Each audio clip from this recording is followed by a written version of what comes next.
Telangana BJP నేత మాధవీలత తిరుమల వెంకన్న స్వామిని దర్శించుకున్నారు. లడ్డు వివాదం కొనసాగుతున్న క్రమంలోనే ఆమె తిరుమలకు వచ్చారు. ధర్మాన్ని పరిరక్షించాలని, అది గుర్తు చేయడానికే తిరుమలకు వచ్చానని చెప్పారు మాధవీలత. హైందవ ధర్మంపై దాడులు జరుగుతున్నాయని, ఇలాంటి సమయంలో హిందువులంతా ఒక్కటై పోరాడాలని పిలుపునిచ్చారు. ఎవరి ధర్మాన్ని వాళ్ళు కాపాడుకోవాలని అన్నారు. హిందూ ధర్మాన్ని కించపరచాలని చూస్తున్న రాక్షసులను స్వామివారు సంహరించాలంటూ ఘాటు వ్యాఖ్యలు చేశారు. కొంతమంది వ్యక్తులు పూజలు దాడులు జరుగుతున్నాయి, వారిని ఏ విధంగా శిక్షించాలి? చూడు నాయన, హైందవులంతా కూడా ఒక విషయాన్ని తెలుసుకోవాలి తండ్రి.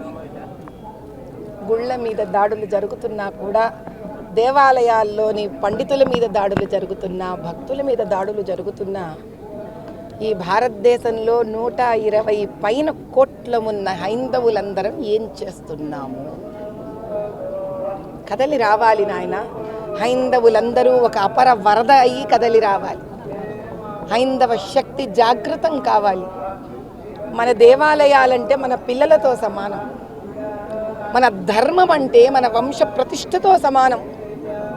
కాబట్టి ఆ దేవుడిని, దేవాలయాలని, మన ధర్మాన్ని కాపాడుకోలేని వాళ్ళం మన వంశాలను, మన పిల్లలను ఏం కాపాడుకోగలుగుతాం? తరాలను ఎక్కడ కాపాడగలుగుతాం?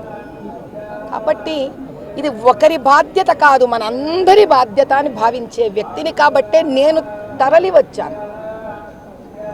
ఆ స్వామివారిని ఒకటే కోరుకున్నాను, తండ్రి, నాలో కనుక ఒక ఆవగింజంత ప్రహ్లాదుడిలో భక్తి ఉంటే ఉగ్ర నరసింహావతారం ఎత్తవయ్యా, రాక్షసులను సంహరించు తండ్రి అని మాత్రమే ఆయనను కోరుకున్నాను. ఇంతటి దేవాలయంలో సనాతనంగా ఆకాశరాజు పుత్రికను కూడా వరించి పెళ్లి చేసుకున్న అపర వైష్ణవుడివి, మహావిష్ణువువి, కైలాసం నుంచి దిగి వచ్చావు కదా తండ్రి, మా కోసం శిలారూపం దాల్చావు కదా, ఇంకా సాక్షాత్తు ఉగ్ర నరసింహావతారం ఎత్తు తండ్రి, ఇక చాలు, ఈ అధర్మం మా వల్ల కావట్లేదు. రాక్షసత్వం పెరిగిన కొద్దీ దైవమే మమ్మల్ని కాపాడాలి. ఇదే కోరుకున్నాను తండ్రి.